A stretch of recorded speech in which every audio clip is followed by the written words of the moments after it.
할렐루야.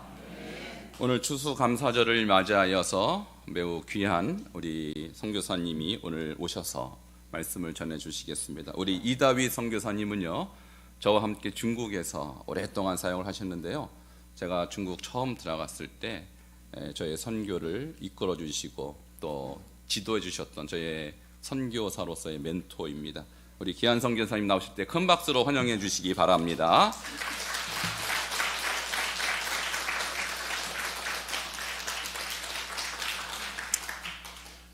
할렐루야.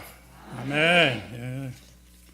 오늘 추수감사절 맞이해서 하나님 주시는 은혜가, 하나님 향한 감사가, 하나님의 사랑하시는 교회, 하나님께서 사명 주신 교회, 반석중앙교회에 충만하시기를 예수 그리스도 이름으로 축복합니다. 아멘. 예. 제가 사실 이번 선교대, 태국의 선교대 참석하고 제가 수요일날 미국으로 돌아가는데, 돌아가기 전에 우리 목사님으로부터 설교 부탁을 받고 무슨 말씀을 전할까 혼자 기도하며 묵상하는 중에 제 마음속에 고난이라는 단어를 주셨습니다. 그래서 이번에 하나님께서 보내시는 반석중앙교회에 가서 고난에 관해서 좀 말씀을 드려라 하는, 그렇게 제목을 정하고 목사님한테 알려주고 나니까 감사주일이라는 거예요. 그래서 이 감사주일에 무슨 고난의 설교, 이게 테마가 맞지 않잖아요. 감사하면 감사에 대한 설교가 나와야 되는데 반대로 고난이 나오니까, 그래서 목사님 괜찮겠습니까? 제가 물어봤더니 목사님께서 괜찮습니다. 오히려 고난 속에서 더욱 감사가 넘쳐야 됩니다. 그 말씀 주시더라고요. 아멘.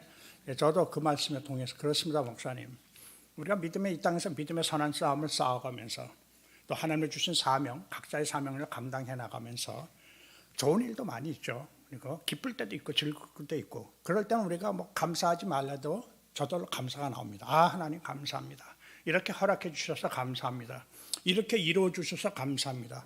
이렇게 응답해 주시니 감사합니다. 감사가 저절로 나오는데, 그러나 때로는 우리가 이 땅에서 믿음의 삶을 살아가면서 꼭 좋은 일만 있는 건 아니잖아요. 잘 되는 일만 있는 건 아니잖아요.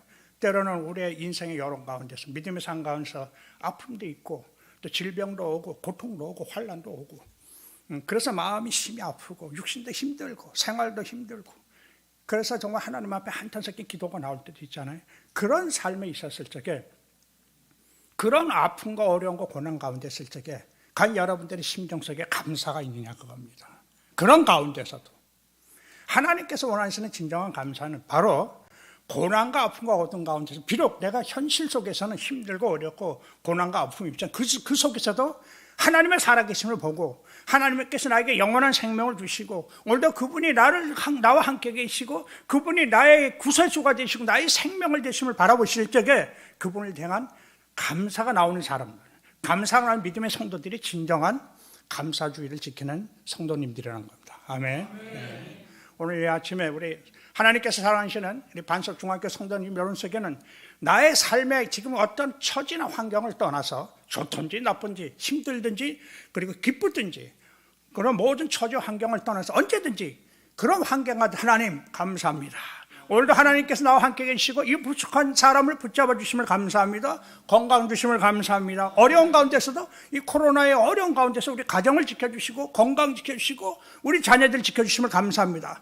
비록 내가 지금 사업이 어렵고 육신이 어렵고 내 마음이 어렵지만 그 가운데서도 하나님 주시는 은혜 속에 있어 감사할 수 있는 마음을 주심을 감사합니다 하는 이런 믿음의 마음의 고백이 우리 하나님께서 사랑하시고 축복하시는 반석중앙교회 성도님들 충만히 넘치시기를 축복합니다. 아멘. 네. 그래서 오늘 하나님 주신 말씀의 주제가 사명자의 고난이라고 있습니다. 사명자의 고난. 여러분들 사명자 그러면 보통 우리 성도님들 어떻게 생각해요? 사명자 그러면은 보통 일반적으로 하나님께서 특별히 부르심 받은 목사님들이나 또 선교사님들이나 전도사님들 이런 분들이 하나님의 사명자들이다. 그분들은 특별히 하나님께서 하나님의 복음의 사명을 해서 하나님께서 기름 부으시고 세우신 사명자들이라. 이렇게 생각하시는 분들이 종종 있습니다. 그러나 오늘 하나님께서 주시는 성경에서 말씀하시는 사명자란 꼭 그렇게 하나님의 은혜 속에서 기름 부음을 받아 세우심 받은 목사님이나 선교사님이나 전도사님들을 얘기하는 것이 아니라 그리스도 안에서 구원받은 모든 하나님의 자녀들, 즉 저와 여러분들 모두가 다 하나님 앞에서 부르심받은 사명자라는 사실이란 것입니다. 그 사실을 오늘 분명히 우리 반석 중앙교회 성도님들 확실히 마음판에 새기시는 은혜가 있으시길 바랍니다. 아멘. 네. 여러분들은 그냥 시시하게 이 땅에서 믿음의 삶을 살아가는 성도지만 그 가운데서 하나님께서 나를 이 땅에 주신 사명에서 특별히 부름받은 하나님의 사명자라는 사실에 그 믿음의 의식과 책임의식을 가지고 하나님 앞에 나아가고 드려지는 그런 은혜의 삶들이 되시기를 축복합니다. 아멘. 네.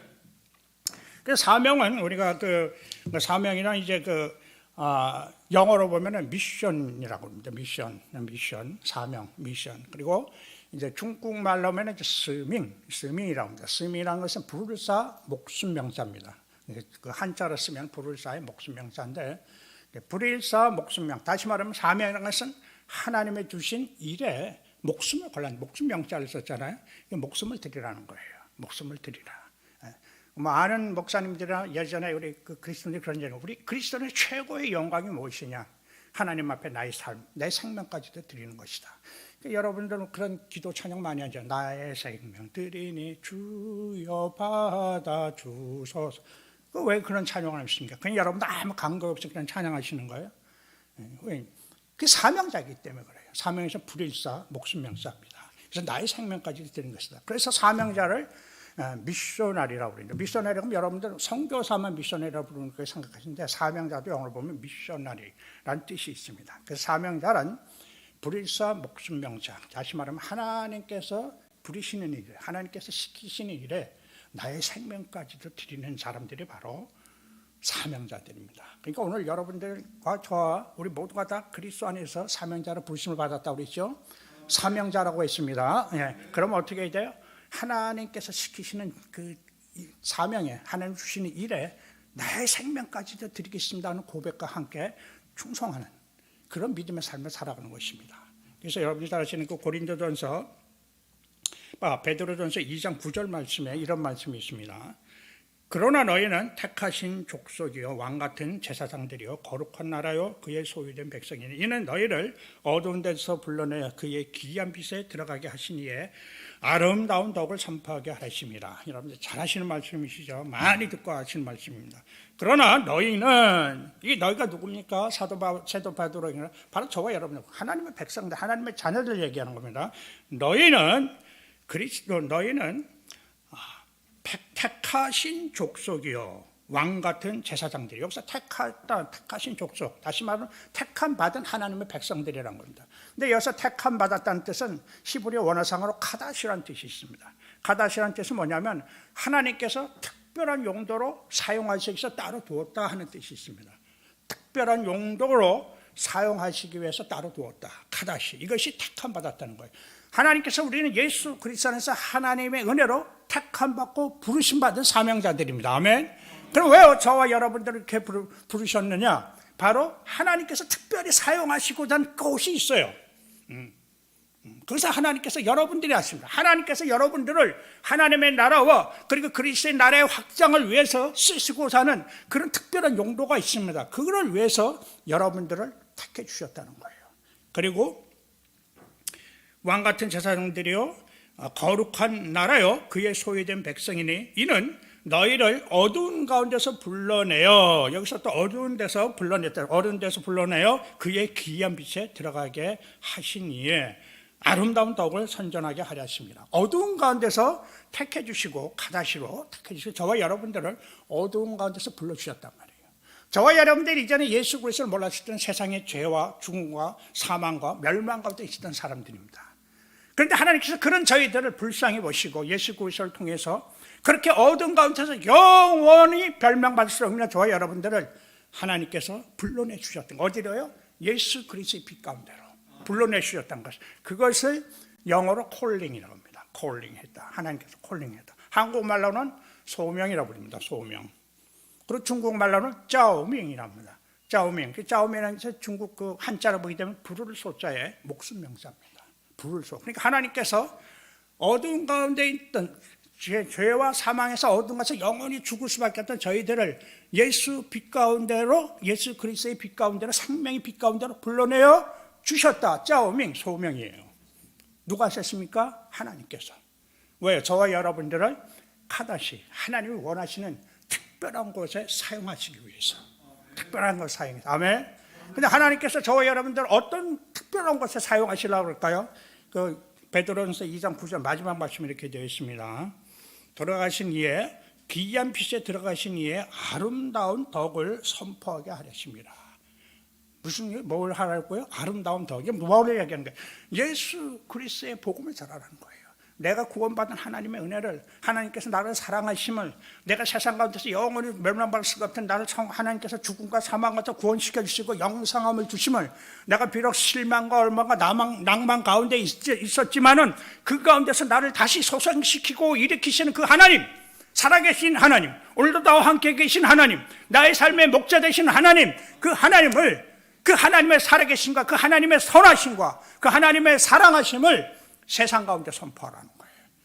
그것이 사명자의 사명인 거예요. 그 일을 위해서 하나님께서는 저와 여러분들 카다시 특별하게 불러주시고 택해주시고, 그리고 어둠 가운데서 세상에서 죽을 수밖에 없는 저희들, 어둠 가운데 있는 저희들을 예수 그리스도의 영원한 생명의 빛 가운데 불러주셨다는 겁니다. 아멘. 네. 그 사명 여러분들이 있으시면 안 돼요. 우리는 사명자이기 때문에.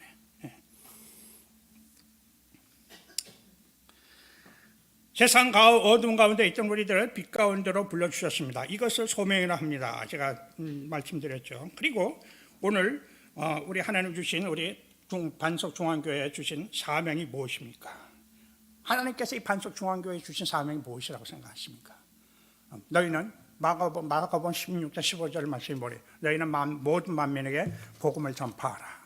복음을 전파하라. 예. 빛 가운데에서 하나님의 예수 그리스도의 그 선하신 덕을 선포하라. 하나님 주신 사명입니다. 우리 반석중앙교회 하나님 주신 사명.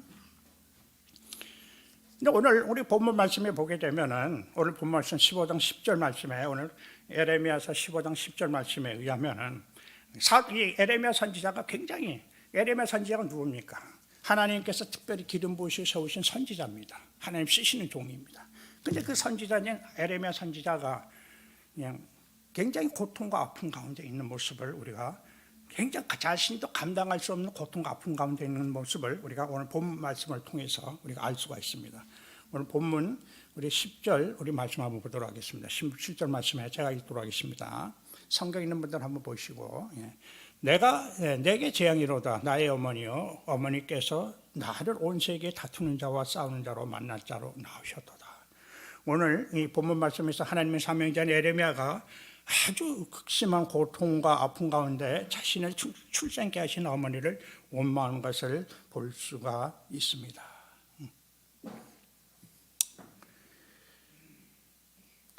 에레미야 선지자가 하나님 앞에 나 자신이 그 태어나게 하는 그 어머니를 지금 원망하는 거예요. 10절 말씀에 보면은, 여러분들이 잘 아시는 욥 있죠. 욥. 하나님께서 온전한 믿음을 가진 사람을 칭찬했던 욥. 욥도 그렇게 에레미야 비슷한 그 고백을 하는 걸로 볼 수가 있습니다. 욥기 3장 11절 말씀이 이렇게 기록되어 있죠. 어찌하여 내가 태에서 죽어 나오지 아니하였던가? 어찌하여 내 어머니의 해산할 때 내가 숨지지 아니하였던가? 이 뜻은 무엇입니까? 나는 죽고 싶다는 거예요. 내가 죽고 싶다. 내가 왜 살아있는가?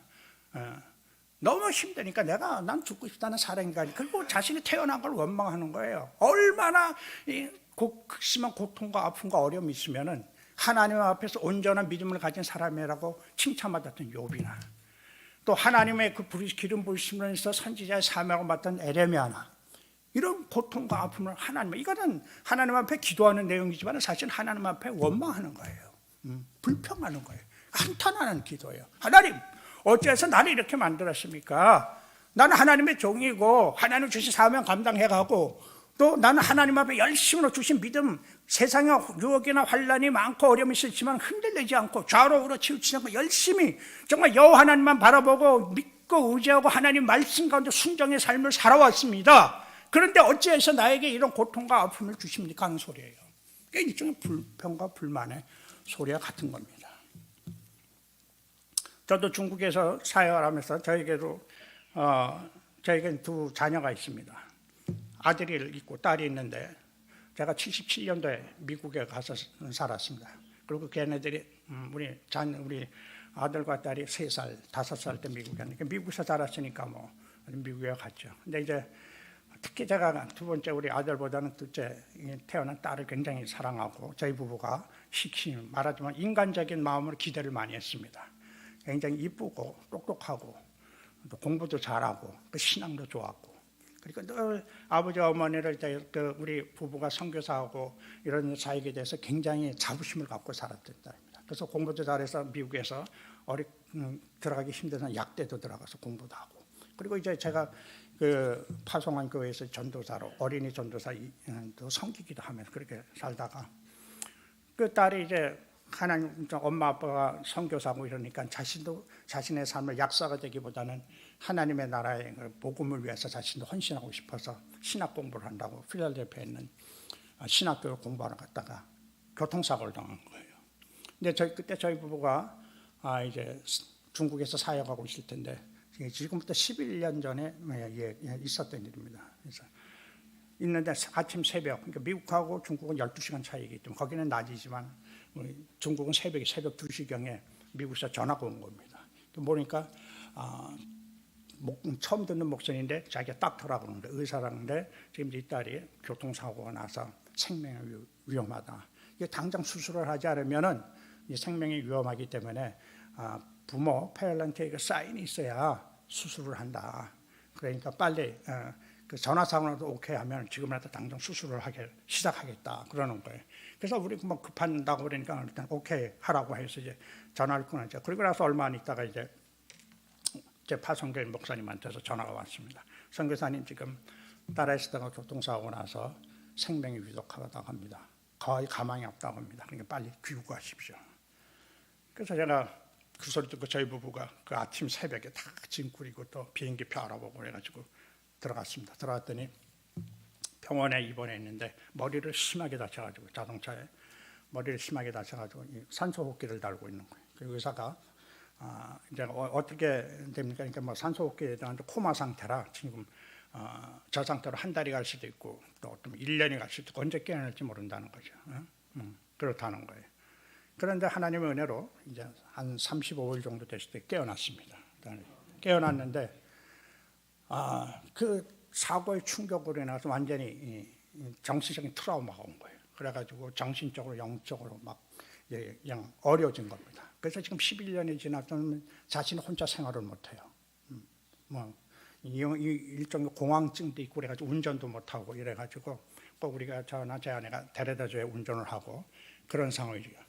그러면서 이제 뭐 계속 11년 동안 약물 치료받고 상담받고 치료를 하는데 너무 힘든 거죠. 그러니까 이 딸은 항상 이제 하나님을 그렇게 사랑하고 하나님 예쁘 보고 신앙생활을 이렇게 열심히 하고 또 저희 부부도 미국에서 살다가 하나님의 부르심을 통해 순종해서 중국 가서 20여 년 동안 사역을 하고 이런데 왜 하나님께서 저희 부부에게 이런 일을 일으키신지 도대체 저희 부부가 하나님 앞에 뭘 잘못했습니까? 저희 부부는 늘 하나님 앞에 그런 기도를 하나님 도대체 왜 이런 일이 저희 가정에 일어나겠습니까? 그것보다 더 마음 아픈 것은 저희 딸이 밤에 새벽 되면 막 소리 지르면서 기도를 해요. 다 자는데 새벽에 꼭 기도를 해요. 큰 소리로. 그래서 한 번은 아파트에서 쫓겨나기도 했습니다. 사는 아파트. 너무 소란스럽다고. 막 소리를 지르면서 하나님 왜 자기를 이렇게 만들어? 하나님 원망하는 거죠. 왜 자기를 내가 하나님 사랑하고 하나님 나 사랑하는 거 알고 그리고 내가 뭐 다른 일 한다는 것도 하나님의 복음을 위해서 내 삶을 드리기도 헌신하고서 신학교까지 가고 막 이랬는데 왜 나한테 이런 아픔과 어려움을 줍니까?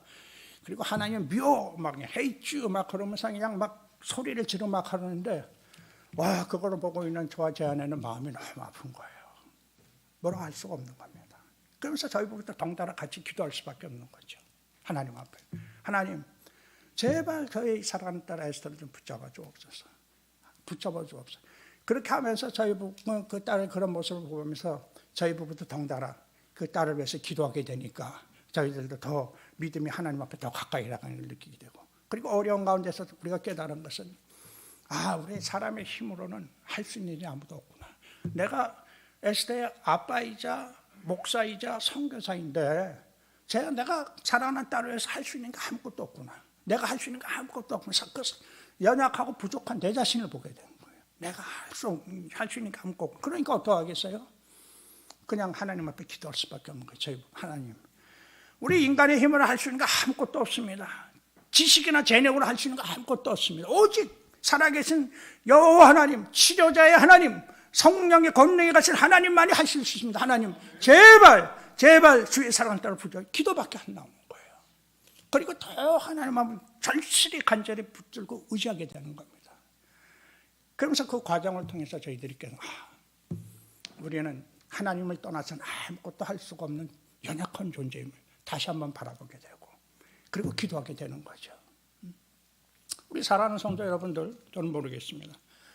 지금은 저게 하나님이 아니니까 지금 여러분들이 상황이나 마음속에 어떤 환경 속에 어떤 고통과 아픔과 어려움이 있는지 저는 모르겠어요. 그러니까 하나님은 아시리라 믿습니다. 그러나 중요한 것은 하나님의 택함받은 하나님의 자녀들, 또 하나님의 부르심을 통해 사명받은 하나님의 자녀들이라면 크든지 작든지 많든지 적든지 모두가 다 하나님이 주시는 고통과 아픔이 있다는 겁니다. 얘기들을 안 하고 그 상황들을 몰라서 이제 다 있다는 거예요. 다 있다는 겁니다. 그런 가운데서 여러분들 마음 어떻습니까? 그런 가운데서도 정말 여러분들이 나의 삶을 초월해서 하나님 앞에 그래도 하나님 감사합니다. 그래도 하나님 찬양합니다. 그래도 하나님 주신 기쁨이 내 안에 있습니다 하고 고백하는 그런 성도님들이야말로 진짜 이 추수감사절에 감사의 마음을 가진 하나님의 자녀들이라는 것입니다. 아멘. 진짜. 그런 은혜가 있으시길 우리 반석중학교 성도님을 축복합니다. 아멘.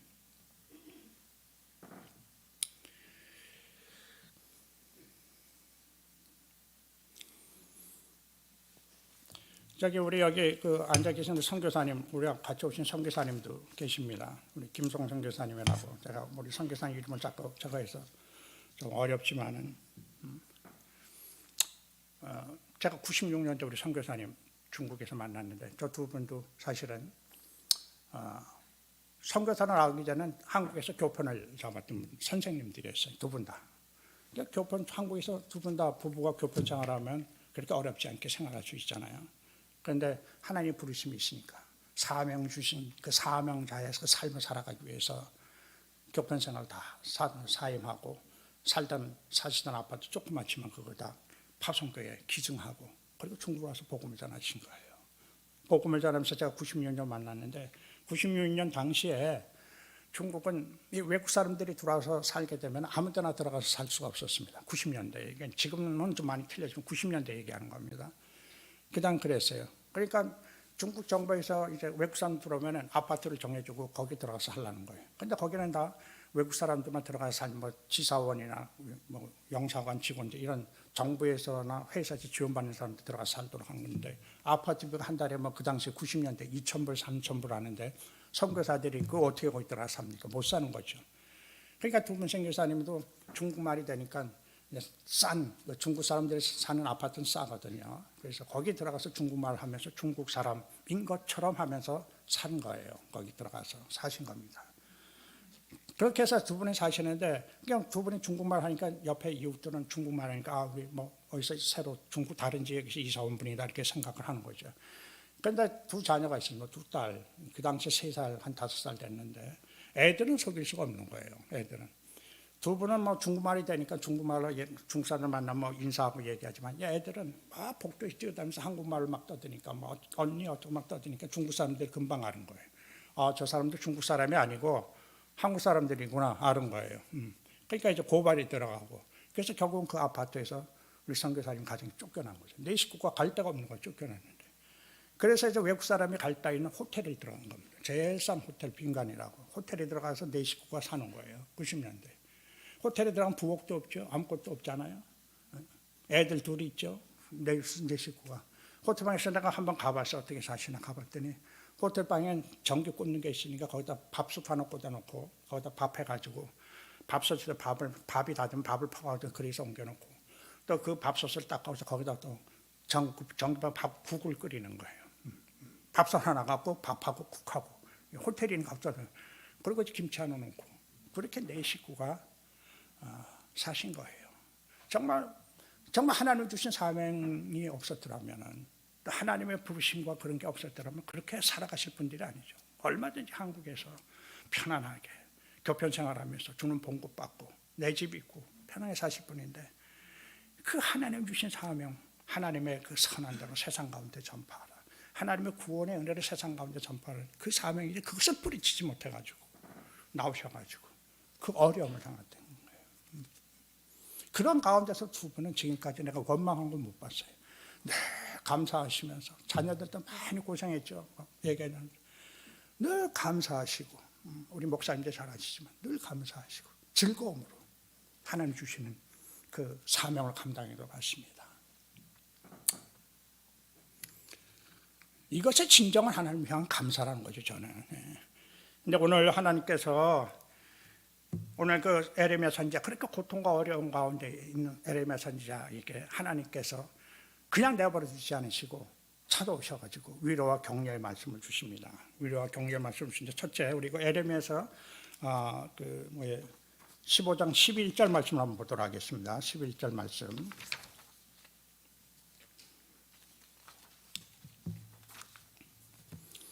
에레미야서 15장 11절 말씀입니다. 여호와께서 이르시되 내가 진실로 너를 강하게 할 것이요 너에게 복을 받게 할 것이며, 내가 진실로 내 원수로 재앙과 그리고 환난의 때에 내가 강구하게 하리라. 하나님께서 그렇게 어려움과 환난 가운데서 고통 가운데 있는 에레미야 선지자를 찾아가서 위로와 격려의 말씀을 주십니다.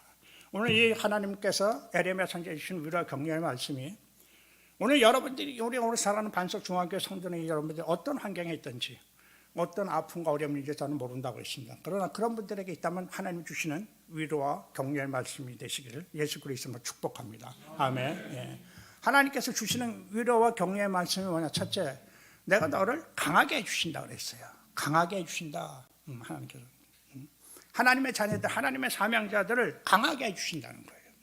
강하게 해준다는 것은 믿음으로 견고하게 해주신다는 것입니다. 믿음으로 견고케 해주신다 하는 뜻이에요.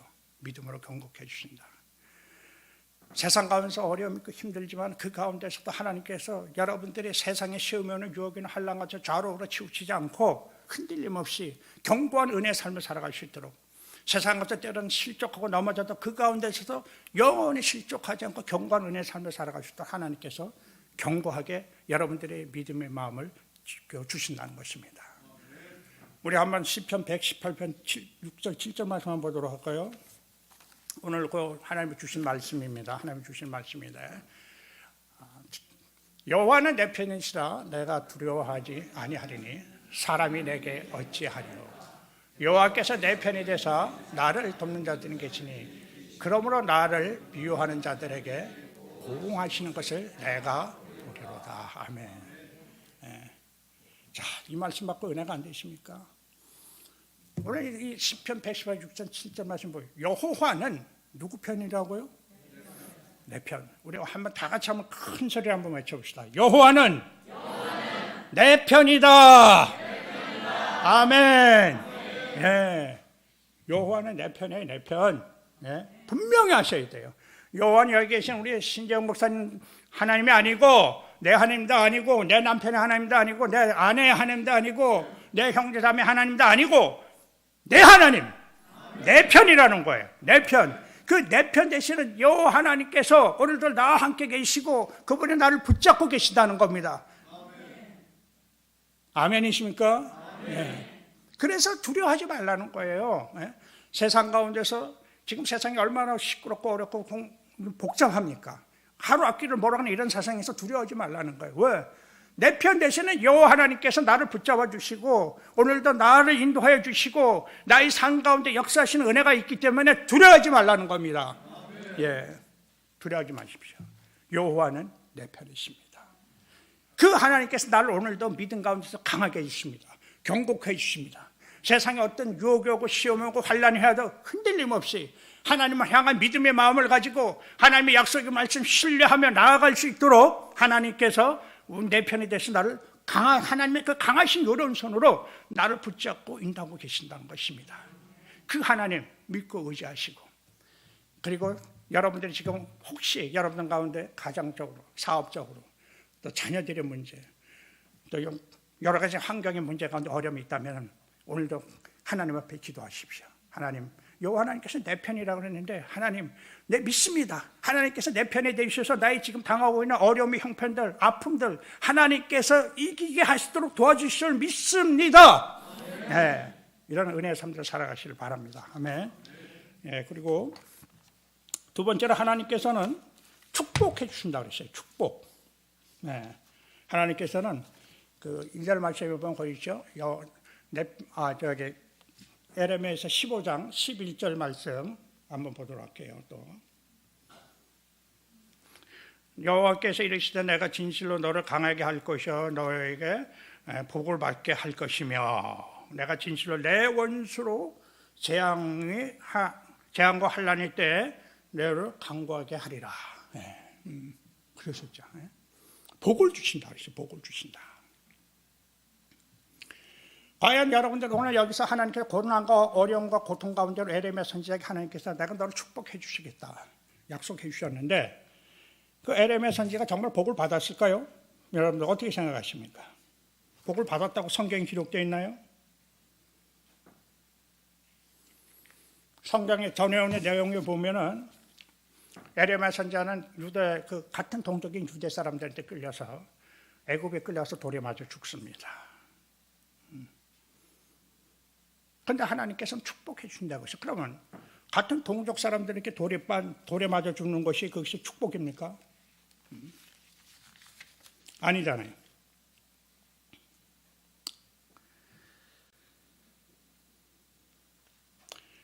우리 마태복음 5장에 보면은 하나님께서 핍박받는 자기 복이 있다고 그랬습니다. 그 천국이 그의 것이라고 했어요. 하나님께서는 예수님께서는 그 복에 대한 개념을 우리가 알고 있는 육신적인 개념과 정 다른 그런 개념을 얘기하고 있습니다. 그리고 박해받고 핍박하는 자들이 예수 그리스도에서 복이 있다. 하나님의 나라를 위해서 어려움을 당하는 사람, 핍박받는 사람들 복이 있다. 이렇게 하는 예수님께서 말씀하고 계시는 것입니다. 그리고 그런 사람들은 하늘 천국에서 상급이 많다. 이렇게 얘기하고 있어요. 마태복음 5장 10절인데요. 마태복음 5장 10절에 한번 말씀 볼까요? 성경님 한번 찾아보실까요?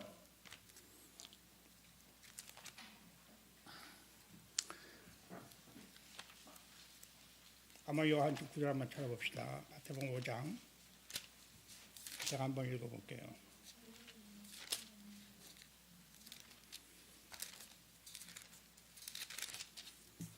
그 산상수훈의 말씀이죠. 예. 심령이 가난 자는 복이 있나니 천국이 저희 것이며 애통하는 자는 복이 있나니 위로를 받을 것이며 온유한 자는 복이 있나니 그들이 땅을 기업으로 받을 것이요 의에 줄이고 목마른 자는 복이 있나니 그들이 배부를 것이며 국률을 여기는 자는 복이 있나니 여기 보면 복 많이 나오잖아요. 그러니까 우리가 생각하는 복의 개념하고는 예수님께서 우리들에게 주신 복의 개념은 완전한 차이가 있는 겁니다. 그러니까 여기서 에레미야 선지자가 받았던 복은 무슨 복일까요? 바로 육신적인 복이 아니라 영적인 하나님 주신 영적인 복을 얘기하는 겁니다. 하나님의 약속하신 그 영적인 천국에 대한 영원한 생명에 대한 약속, 그 하나님 주신 영원한 생명의 멸류가 된 약속, 그 영적인 복을 얘기하는 겁니다. 그렇게 하나님의 나라를 위해서 하나님 복음을 위해서 사명자의 삶을 살아가는 사람들에게는 하나님께서 복을 주시는데 우리가 원하는 육신적이고 물질적인 복이 아니라 영적인 축복을 주신다는 거예요. 영적인 축복. 그 영적인 축복은 그것은 구원받은 하나님의 자녀들만이 누릴 수 있는 축복입니다. 아멘. 예. 세상 사람도 알 수가 없어요. 그 영적인 축복은. 예. 우리가 고난과 아픔과 어려움 가운데서도 하나님 앞에 감사하고 기뻐하고 즐거워할 수 있는 이 축복 어디서 나온다고 생각하십니까? 이거 내 육신의 몸에서 나온다고 생각하세요? 아니죠. 바로 나의 하나님 주신 영적인 축복이 있기 때문에 나의 고난과 아픔과 어려움을 초월해서 하나님 앞에 감사하고 그 하나님 앞에 기뻐하시는 겁니다. 아멘. 예, 예. 그런 은혜가 우리 사랑하는 반석 중앙교회 성도님들에게 있으길 축복합니다. 그리고 나의 원수를 무릎을 꿇게 해준다 그랬어요. 원수를. 나를 대적하는 사람들. 그러니까 조금 전에 얘기했지만은 이 에레미야 선지자는 자기 동족에 의해서 끌린, 지금 에레미야 선지자가 고통받고 있는 것은 이방인들이 아니라 같은 동족인 유대 사람들한테 지금 고통과 아픔을 당하고 있는 겁니다. 그리고 돌에 유대인들에 의해서 돌에 맞아 죽고. 네? 우리가 신앙생활을 하다 보면은 참 내가 생각지도 않고 내가 하지도 않은 말, 내가 하지도 않은 행동, 또 그런 많은 것들 오해를 또 받고 질시와 시기와 질투를 받을 때도 있습니다. 어려움 많은 거죠. 그 누구에 다 우리 가까운 데 있는 사람들, 교회 안에서나 내 가정에서나 내 주변에 있는 사람들로부터 사실은 어려움을 당하는 거예요. 오늘 에레미야가 같은 동족인 유대 사람들에게 고통과 어려움을 당한 것처럼, 그래서 하나님께서는 모든 사람들과 화목하는 삶을, 로마서 12장 말씀에 보면은 너희 원수가 하는 것은 내게 있으니까 너희들은 모든 사람들과 화목하라, 이렇게 말씀하고 있는 겁니다. 원수가 하는 것이 내게 있으니까.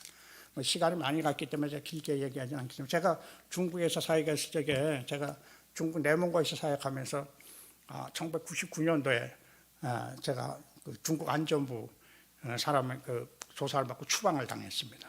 추방을 당할 때에, 그리고 나서 한번 추방을 당하면 5년 못 들어갑니다. 5년 후에 이제 그 시간이 지나서 이제 다시 내몽고 들어갔더니, 제가 그때 가르쳤던 제자 중에 한 사람 대학 교수인데 그분이 저를 맞이하는 거예요. 그러면서 저희 부모는 떠났지만 그 대학, 저희 첫 번째 제는 그 대학 교수가 한 400명의 사람들을 전도해가지고 한 10개 그룹을, 한 10개 그룹을 만들었어요. 그러면서 저를 다 데리고 다니면서 이분이 저를 가르친 미국에 오신 이 목사님입니다. 이 선생님을 소개하는 거예요. 근데 어느 한 그룹에 갔는데, 어느 한 그룹에 이렇게 식당에서 이렇게 모이는데 한 10사람 정도가 앉았는데 다 이렇게 돌아가면서 소개하는 거예요. 근데 그 그룹은 다른 그룹은 들리게 다 그 도시에서 좀 이렇게 명예나 지식이나 그다음에 지위를 갖고 있는 사람들이에요. 병원장도 있었고, 또 호텔 하시는 분들도 식당 주인도 있었고, 또 항공사 직원도 있었고, 그렇게 쭉 소개를 하다가 다 예수 믿는 사람들. 끝에 가서는 어떤 한 분을 소개하는데, 이분은 중국 내몽고 지엔차관, 지엔차관은 검사를 얘기하는 거예요. 검사라고 소개하는 거예요. 여러분들 아시면 중국은 사회주의 국가잖아요. 검사라니까 제가 마음이 덜컹했어요. 제가 추방당할 적에 저를 그 조사했던 사람 중에 하나가 검사, 그다음에 그 안전원 기관에 있는 사람, 종교국 사람, 이런 사람들 조사를 했거든요. 검사라는 말에 제가, 아니 검사가 왜 기독교인 모이는 자리에 와 있나, 그런 생각이 드는 거죠. 근데 그 옆에 보니까 그 검사 부인 되시는 분이 암에 걸린 거예요. 유방암이 있으니까 미국에서 목사님 왔다니까 기도받으려고 나온 거예요. 그래서 기도해 달라는 거예요. 그래서 제가 그 자리에서 이제 그 자매부를 이렇게 하고 이제 그 병에 낫게 간절하게 기도를 했습니다. 기도하고 나니까 갑자기 그 남편은 사실 그 나중에 알아보니까 믿음도 별로 없는 분인데, 갑자기 부인이 기도받고 난 뒤에 그 남편이 저한테 오더니 무릎을 탁 꿇더니, 목사님 저도 위해서 기도해 주십시오 하고 무릎을 꿇는 거예요. 그 검사가. 그래서 저도 어떻게 이제 그 검사를 위해서 기도를 했습니다. 검사를 하고 이제 이분이 예수님을 잘 믿을 수 있도록 이렇게 기도를 해주고, 다 끝나고 돌아가는 길에 이제 저를 인도해 그 교수가 저보고 그러는 거예요. 이 선생님, 오늘 이 선생님한테 안수기도 받은 그 검사가 누군지 아십니까? 그러는 거예요. 글쎄 나는 잘 모르겠는데, 잘 기억이 안 난다 그랬더니, 바로 그분이 이 선생님하고 사모님이 내몽고에서 추방당할 적에 이 선생님을 조사했던, 취조했던 사람 중에 한 사람이라는 거예요. 그 소리 듣는 순간 제 마음속에 아주 그냥 전율 오는 것 같은 찡하고, 이게 하나님의 신실하신 약속의 말씀 이렇게 이루어지는구나. 원수가 하는 것이 내게 있으니 내가 보응하리라. 그러니까 이 검사, 저희 부부를 조사하고 저희 부부를 추방했던 검사가 5년 후에 자기를 추방했던 미국 목사 밑에 무릎을 꿇고 안수해달라고 기도할 줄 누가 알았겠습니까? 이거 하나님 하신 일이에요. 하나님께서 이런 일을 하시는 거예요. 그러니까 여러분들 혹시 교회 안에서나 가정에서나 신앙생활 하시면서 마음이 아픈, 나를 마음을 아프게 하는 사람들, 힘들게 하는 사람들, 질투하는 사람, 시기하는 사람들한테 절대 미워하지 마십시오. 같이 시기 질투하지 마시고 원망하지 마세요. 조금 전에 말씀드린 로마서 12장 말씀, 모든 사람과 하나님의 사명자들은 모든 사람들과 화목해야 됩니다. 왜? 하나님께서 갚아주시기 때문에. 만일 여러분들이 직접 나를 미워하고 시기하고 질투하는 사람들 같이 시기하고 질투하고 미워한다면은 그건 하나님 앞에 같이 범죄하게 되는 거예요. 그래서 하나님께서는 하나님의 자녀들이 똑같은 범죄하는 것을 원치 않는 거예요. 그래서 하나님의 자녀들이 가서 시기하고 똑같이 시기하고 질투하고 원망하는 일을 하지 말라는 겁니다. 모든 사람과 화목하는 은혜가 있기를 축복합니다. 아멘. 그리고 마지막으로 그 16절 말씀 한번 보도록 하겠습니다. 16절 하나님 여호와께서 주의 이름으로 일컬음을 받는 자라 내가 주의 말씀을 얻어 먹었사오니 이런 주의 말씀. 그러니까 다시 말하면 하나님의 사명자 하나님의 자녀들은 하나님의 말씀의 능력으로 산다는 것입니다. 하나님의 말씀의 능력. 내가 오늘 감사절을 맞이해서 내가 힘들고 어렵지만은 이 가운데서도 내가 감사할 수 있는 것, 하나님 앞에 즐거워할 수 있는 것, 하나님의 말씀이 내 안에 있기 때문에 하나님 앞에 감사하고 즐거워할 수 있다는 것입니다. 아멘. 예, 그런 은혜가 있으실 축복합니다. 우리 신 목사님은 제일 많이 하는 건 성경 암송이잖아요. 그 성경 암송을 할 때마다 영의 양식을 먹는 겁니다. 그 영의 양식이 내 안에서 충만히 넘치고 넘친다 할 때마다 세상적인 마음이나 세상적인 육신의 정목이나 안목의 정이나 이생의 자랑 마음의 대신에 하나님이 주시는 기쁨이 있고 하나님 주시는 감사가 있고 즐거움이 있고 고통과 환난 가운데 신음하면서도 하나님을 찬양하게 되고 아픔 가운데서도 하나님의 살아계심을 체험하게 되고 그리고 하나님께서 나의 목자 되심을 날마다 믿음으로 고백하는 그런 은혜의 삶을 살아갈 수가 있다는 것입니다. 네, 그런 은혜의 삶들이 우리 살아가는 반석중앙교회 성도님들 임하시기를 예수 그리스도의 이름으로 축복합니다. 아멘. 고난이 있고 힘들고 어렵지만은 그 가운데서 일어나는 감사, 내 환경이 어렵고 힘들지만은 그 가운데서도 하나님을 찬양하고 기뻐할 수 있는 그 믿음의 마음, 하나님께서는 그 믿음의 마음, 그 감사의 마음을 오늘도 하나님께서는 기쁨으로, 즐거움으로 여러분들을 받아주시는 것입니다. 아멘. 그런 은혜가 있으시길 축복합니다. 아멘. 기도하겠습니다. 아버지 하나님 감사합니다. 오늘 하나님께서 저희들에게 말씀해 주셨습니다. 특히 감사절을 맞이해서 우리가 잘되고 모든 것이 평탄할 때는 누구나 다 감사하고 즐거워할 수 있습니다. 그러나 지금 나의 삶에 어렵고 힘들고 아픔이 있고 어려움이 있을지라도 정말 그 가운데서 내가 하나님 앞에 감사하고 즐거워하고 찬양할 수 있는 그런 믿음의 마음이 오늘 나의 마음 가운데 임하게 하여 주옵소서.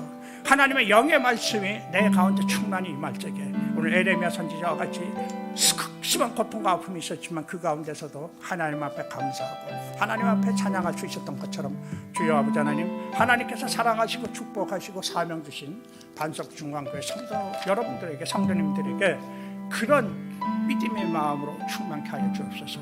환난이 많고 어려움이 많고 시험이 많은 이 광야 같은 세상, 그렇게 어려운 가운데서도 하나님 찬양하고 감사하고 기뻐하는 은혜의 삶을 통해서 하나님의 살아계심을 체험하고 경험하는 우리 성도님들로 축복해 주옵소서. 감사합니다. 예수 그리스도의 이름으로 기도합니다. 아멘.